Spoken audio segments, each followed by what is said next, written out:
Hello, queridos. Espero que estejam bem. Eu sou a professora doutora Cíntia Bedeschi e apresentações feitas, isto posto, nos primeiros episódios do podcast. Eu vou começar com esse podcast agora com algo um pouco mais profundo, um pouco mais reflexivo. Eu queria convidar a todos a fazer uma reflexão aqui. E vai ser um assunto um tanto quanto polêmico, na verdade, mas assim, o meu propósito é que vocês fiquem com a pulga atrás da orelha, sabe? Como eu digo nas minhas aulas, com a luz amarela, uma luz amarela acesa na cabeça, assim, você fala, opa, peraí, faz sentido, não faz sentido, realmente, né? Em relação a um assunto que é muito corriqueiro para a gente no dia a dia, principalmente para quem trabalha na área da saúde, que são os termos normal e anormal. Claro que tem aquela frase famosa de perto ninguém é normal, né? Esses termos podem serem aplicados em vários contextos, em diversos contextos, mas eu vou colocar dentro de um contexto aqui, em especial da reabilitação, da área de saúde, onde a gente tem talvez uma postura viciosa, uma postura já mais antiga ou mais conformista de usar o termo normal e anormal. Como assim, Cíntia? Em termos práticos, por exemplo, este paciente está com padrão de marcha anormal. Ou, ele fez um movimento do braço que está normal. Ok, a escápula está funcionando normal, ela está se movimentando dentro da normalidade, né? Ou, esse desenvolvimento neuropsicomotor da criança não está bom, ele está anormal, porque o normal seria, etc. É dentro desse contexto que eu queria trabalhar com vocês e fazerem vocês pensarem um pouquinho. Para quem é meu aluno, esse assunto já é corriqueiro, já costumo falar. E que é o seguinte, o que é normal para você? Porque às vezes sempre a gente está usando este termo de uma forma inadequada. E eu vou fugir, não estou falando da questão da atualidade, de termos, que são mais ofensivos, de termos inadequados, que o paciente pode se sentir mal, de chamá-lo de anormal. Tem todo esse contexto psicológico também envolvido, mas não é este o mérito da discussão.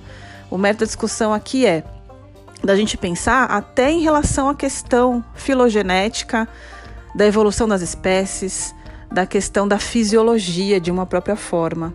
Uma frase que eu costumo falar nas minhas aulas, muito comum, é: o corpo humano é sábio. Os meus alunos de fisiologia que me ouvem falar, o corpo humano é sábio. O que eu estou querendo dizer com isso? Diante de um acometimento, diante de uma lesão, e vamos falar agora principalmente das lesões neurológicas, o corpo humano ele vai se adequar, se readaptar, e ele vai oferecer padrões funcionais, padrões de tônus, padrão de comportamento, que muitas vezes foge ao padrão da maioria. Foge ao padrão das pessoas ditas saudáveis. A própria palavra padrão também ela já é de se comentar, né? Mas são estratégias, vamos usar estratégias motoras, funcionais, comportamentais que fogem do usual, porque a pessoa teve uma lesão. Então, o que é legal pensar? Que diante do acometimento, diante da lesão, aquela estratégia se modificou e aquela estratégia se apresenta para nós de uma forma diferenciada. E aí aquele padrão de marcha vem como padrão de marcha ceifante, o padrão de marcha talonante. Vocês lembram? Fisioterapeutas e alunos de fisioterapia, os padrões, de marcha ditos, entre aspas, patológicos. E o padrão festinante e outros padrões de marcha. Aí você fala, é um padrão anormal. Olha, ele está apresentando um padrão anormal, então o meu objetivo como fisioterapeuta é melhorar o padrão de marcha, é deixar o padrão de marcha dentro da normalidade. Então esses termos estão absolutamente inadequados. Porque se a gente pensar que o sistema nervoso, no caso, ele sofreu uma lesão, o padrão comportamental manifestado já não é o que era antes. E isso não faz com que ele seja anormal, faz com que ele seja diferente, faz com que sejam estratégias diferentes, porque elas ocorreram diante de uma lesão. Então, onde eu estou querendo chegar? O que é normal para um pode ser normal em outra circunstância. Então, em outra circunstância, que é a circunstância da lesão, aquelas estratégias motoras se apresentaram daquela forma. Então, não é elegante que a gente use o termo anormal, padrão de marcha anormal. O controle de postura está anormal. Não, ele está atípico. Ele não é o esperado para aquela faixa etária, não é o esperado para aquela fase da vida. Ok, né? É atípico, inadequado, talvez, para aquela circunstância. Agora, anormal, não. Anormal, não. E também normal também não devemos usar. Agora ficou normal. Por quê? Porque o que está diferente não é normal, então? Né? Então a gente pode deixar o mais próximo do satisfatório, o mais próximo do esperado, o mais próximo do adequado, o mais próximo do típico.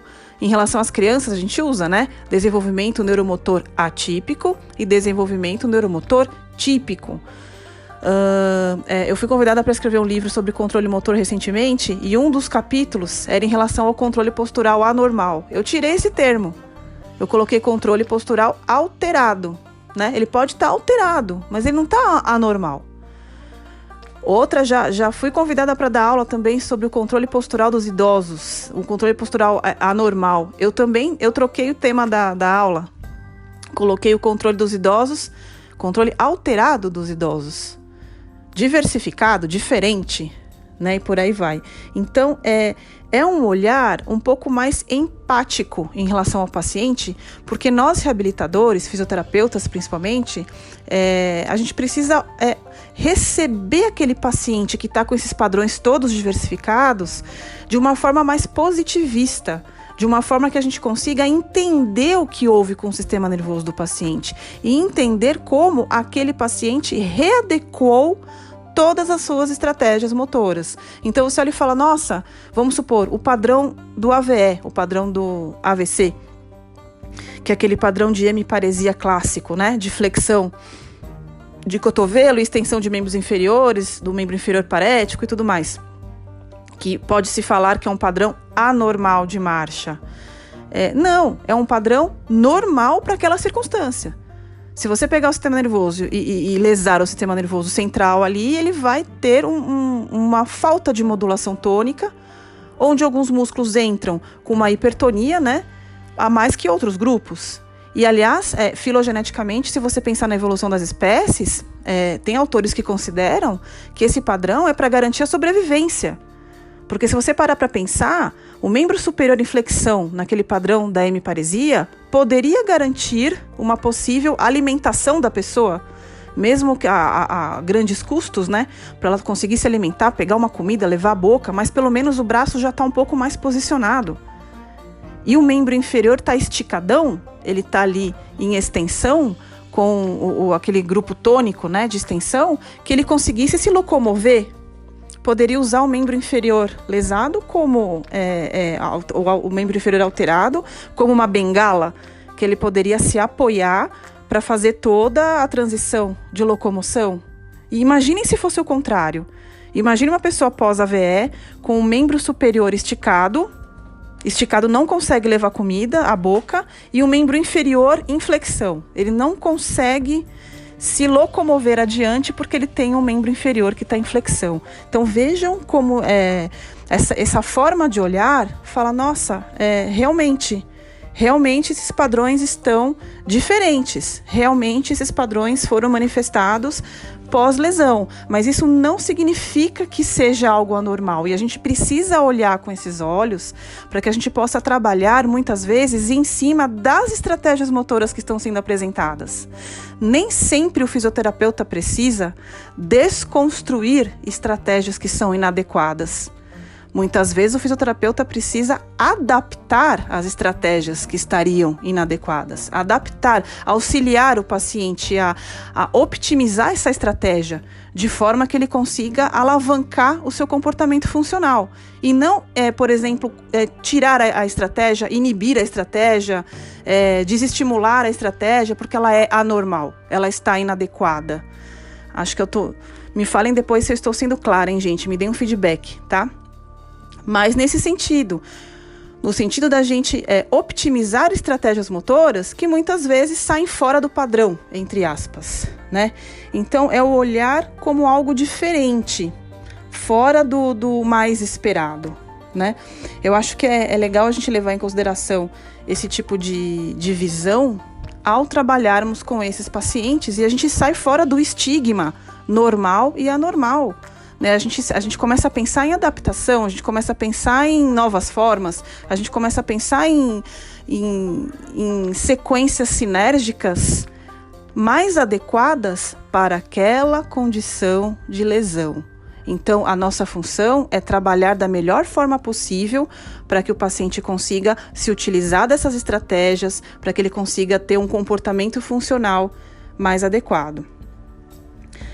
Tá bom, gente? Então, pensem sobre isso, pensem nas práticas clínicas de vocês, pensem na hora de passar o caso, na hora de discutir o caso com os colegas, na hora de pensar no seu próprio paciente. Você fala, essa estratégia está anormal, né? Eu vou inibir essa estratégia e vou colocar ele com a estratégia normal novamente. Vamos deixar de pensar de uma forma um pouco mais engessada, né? E tentar abrir mais a cabeça, deixar o raciocínio um pouco mais flexível, de modo que a gente consiga olhar com bons olhos alguns padrões ditos anormais, entre aspas, né? Para que a gente consiga oferecer o nosso melhor na reabilitação desses pacientes, tá? Pensem sobre isso, espero que fiquem uma luz amarela em relação a essa terminologia. Eu vou ser bem sincera, para quem puder, é legal deixar de usar essa terminologia, se isso fizer sentido para vocês. Claro, tem que fazer sentido, tá? A primeira vez que eu levei isso em consideração, que eu pensei sobre isso fez muito sentido para mim, principalmente que trabalho com neurologia. E eu evito usar, claro, se escapar uma vez ou outra, tudo bem, mas eu evito usar está normal, está anormal. Eu uso mais está adequado, está esperado, né? Ou está alterado, está acometido, não anormal. Para a gente pensar um pouco nessas estratégias de manifestação pós-lesão dos nossos queridos pacientes, tá bom? Eu vou pedir uma gentileza para todos, para quem gostou do áudio, para quem gostou desse podcast, compartilhe, passe para os amigos, baixa o áudio, encaminha, porque no sentido de disseminar conhecimentos de qualidade, disseminar reflexões, uma construção de um raciocínio crítico, né, nas pessoas. Eu faço muito isso com os meus alunos, então eu queria passar isso para outros alunos, para outros profissionais, de forma que a gente possa pensar mais abertamente em relação à reabilitação, em relação à reabilitação neurológica, ortopédica e das áreas afins. Tá bom, gente? Eu sou a professora Cíntia Bedeschi e aguardo vocês. Mandem feedback para mim, por favor. Quem quiser entrar em contato@neuroalfa.com.br. Um abraço para vocês e boa semana.